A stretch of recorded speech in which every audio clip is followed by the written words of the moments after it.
তাল গাছ এক পায়ে দাঁড়িয়ে সব গাছ ছাড়িয়ে উকি মারে আকাশে। কবিগুরু এই গাছটা দেখেই কি এই কবিতাটি লিখেছেন? তো চলো দেখি তাহলে আজকে।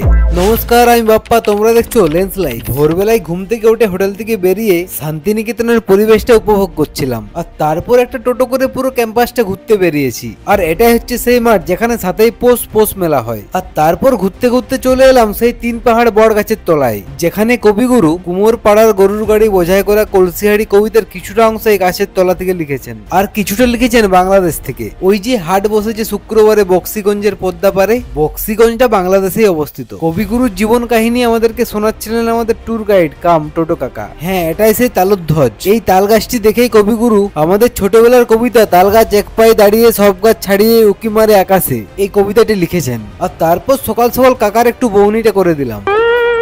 আর এই যে এখান থেকে শান্তিনিকেতনের উৎপত্তি, এটাই হচ্ছে কবিগুরুর নিজের বাড়ি। একটা সময় কতই না জাকজমট ছিল এই বাড়িতে, আর এখন পাহারা দেওয়ার জন্য আছে একটা সিকিউরিটি। আর ওনার বাড়ির ঠিক অপোজিটে আছে পুরনো মেলার মাঠ। তবে এখন দোকানপাতি বাড়াই মাঠটা চেঞ্জ করে দিয়েছে। তবে এখনো অনেক জিনিস দেখানো বাকি, দেখাচ্ছে পরের একটা ব্লগে। আজকের মতো